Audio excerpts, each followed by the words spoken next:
因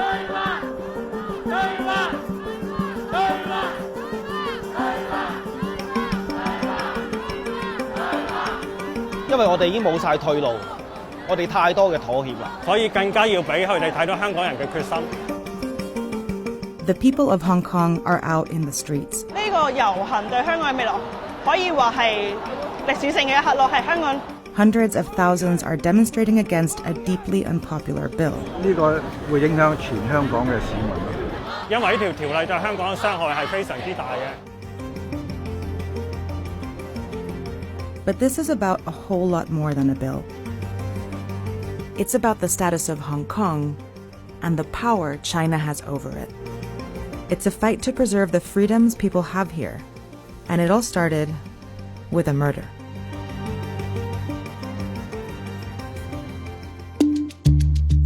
On February 8, 2018, a young couple, Chan Tong-kai and Poon Hyo-wing, went from their home in Hong Kong to Taiwan for vacation. They stayed at the Purple Garden Hotel in Taipei for 9 days. But on February 17th, only one of them returned to Hong Kong. There, 1 month later, Chan confessed to murdering his girlfriend, who was pregnant at the time. But there was a problem. Hong Kong authorities couldn't charge him for murder because he did it in Taiwan. And they couldn't send him back to Taiwan to be charged because Hong Kong and Taiwan don't have an extradition agreement. So in 2019, Hong Kong's government proposed one. It would let them transfer suspects to Taiwan so they could be tried for their crimes. But the same bill would also allow extradition to mainland China, where there's no fair trial, there's no humane punishment, and there's completely no separation of powers. And that's what sparked these protests. China and Hong Kong are two very different places with a very complex political relationship, and the extradition bill threatens to give China more power over Hong Kong. See, Hong Kong is technically a part of China, but it operates as a semi-autonomous region. It all began in the late 1800s, when China lost a series of wars to Britain and ended up ceding Hong Kong for a period of 99 years. Hong Kong remained a British colony until 1997, when Britain gave it back to China under a special agreement. It was called One Country, Two Systems. It made Hong Kong a part of China, but it also said that Hong Kong would retain a high degree of autonomy, as well as democratic freedoms, like the right to vote, freedom of speech, freedom of the press, of assembly. And that made Hong Kong very different from mainland China, which is authoritarian. Citizens there don't have the same freedoms. Its legal system is often used to arrest, punish, and silence people who speak out against the state. But according to the agreement, one country, two systems wouldn't last forever. In 2047, Hong Kong is expected to fully become a part of China. The problem is, China isn't waiting for the deal to expire. Under the rule of Chinese leader Xi Jinping, pro-democracy leaders have already been arrested in Hong Kong, and mysterious abductions of booksellers have created a threat to free speech. But Hong Kong has been pushing back. In 2003, 500,000 Hong Kongers successfully fought legislation that would have punished speaking out against China. And in 2014, tens of thousands of protesters occupied the city for weeks to protest China's influence over Hong Kong's elections. Now, Hong Kongers are fighting the extradition bill because the bill is widely seen as the next step in China's encroachment on Hong Kong's autonomy. 因為我哋對呢個中國嘅法律係冇信心。任何一個市民，如果係大陸政權，佢係唔中意你，佢可以用一個任何嘅理由。如果那说难听点，如果他们条例通过，那就代表香港沦陷。The sheer size of these protests shows you just how much opposition there is to this bill. But if Hong Kong's legislature votes on the bill, it'll probably pass.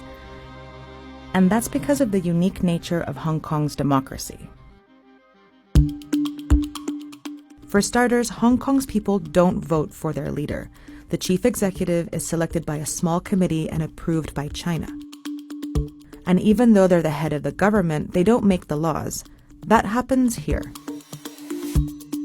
Like many democracies, Hong Kong has a legislature with democratically elected representatives. It's called the Legislative Council, or LegCo, and it has 70 seats. Within this system, Hong Kong has many political parties, but they are mostly either pro-democracy or pro-China. In every election, Hong Kong's pro-democracy and anti-establishment parties have won the popular vote, but they occupy less than half of the seats in the LegCo. This is because when Hong Kongers vote, they're only voting for these 40 of the 70 seats. The other 30 are chosen by the various business communities of Hong Kong. For example, one seat belongs to the finance industry, one seat belongs to the medical industry, one belongs to the insurance industry, and so on.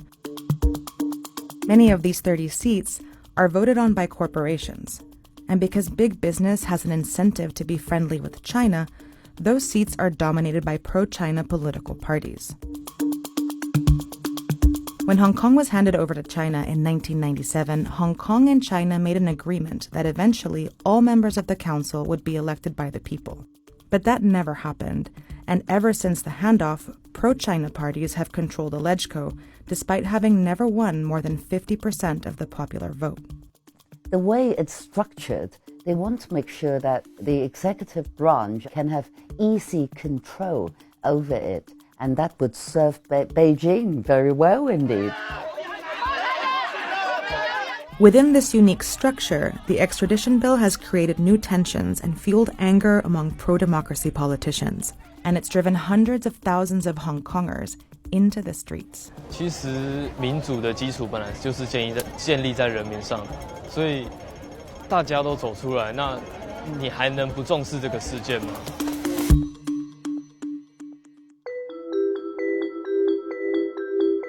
While this isn't Hong Kong's first protest against China's influence, it is the biggest. And many say this time is different because of the people involved.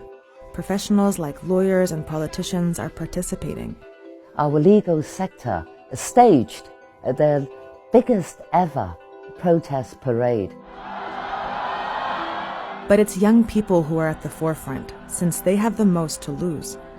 They are the first generation born under one country, two systems, and in 28 years, when that arrangement ends, they'll be Hong Kong's professional class. I won't be around anymore. It's their future, it's their Hong Kong. They have every right to fight it. 佢哋出嚟係唔係為咗自己，佢係為咗成個香港嘅未來。好感動，真係好感動。 The protests have convinced Hong Kong's government to suspend the bill, but that's not enough. Many want the bill withdrawn completely. 都係從頭到尾都係撤回，冇要暫緩。 That's because these protests are also part of a larger fight to push back against China's encroachment now, not just when time's up. 其實唔使2047年啊！我話俾你聽，其實你而家見到大陸政府其實一路已經將嗰條線推前。所以大家只係想為自己原本擁有嘅權利去出嚟遊行咯。我哋仲有好多機會去改變。 2047 is on its way, but it's not here yet.